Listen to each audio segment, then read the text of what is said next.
Hello guys, may tuturo naman sa inyo. Simple lang, dali lang yan. Yan o. Bago natin umpisahan, huwag yung kalimutan, follow ang aking Facebook account. Click natin tong CapCut, new project. Hanapin natin yung video. Click natin. Add natin. Mute natin siya. Yan guys.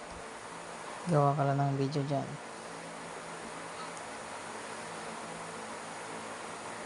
Yung papel. Yan guys. Mag-cut na tayo. Kuha tayo ng background. Click natin yan. Hanapin natin yung freeze. Yan guys. Ito sa unahan. Delete natin.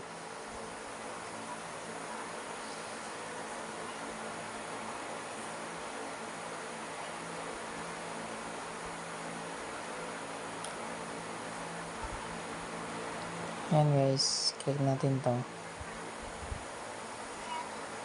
Hanapin ulit natin yung freeze. Yan guys.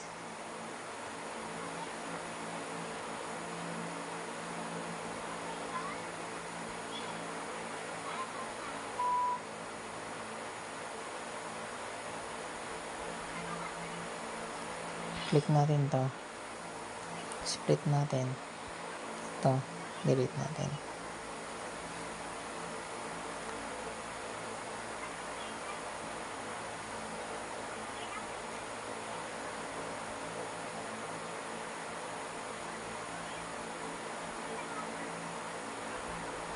Nawala yung paa. Yan. Click natin yung split. Ito. Delete natin. Ito guys. Click natin yan. Ilaglag natin. Hanapin natin yung overlay. Ito naman guys, background. Press lang natin. Lagyan natin sa gitna. Ito. Diyan. Ito guys. Click natin yan. Kuha tayo ng 3. Ayan.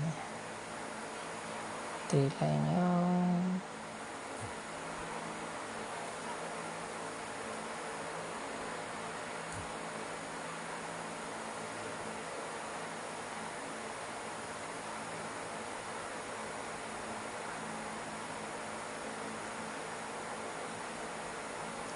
Ayan, 3-0.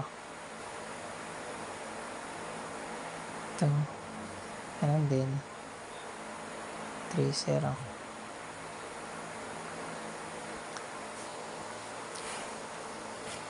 Ayan guys. Ito guys. Click natin yan. Hanapin natin yung remove background. Ito, remove BG. Auto removal. Out. Pag nag-verde na ngayon, check natin. Sabihin natin ng konti. Ayan. Click natin to. Lagyan natin ng keyframe tong diamond. Ayan guys. Diamond. Lagyan natin.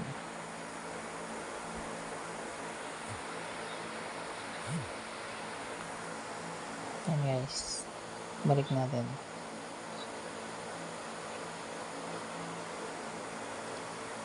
Check natin. Yun.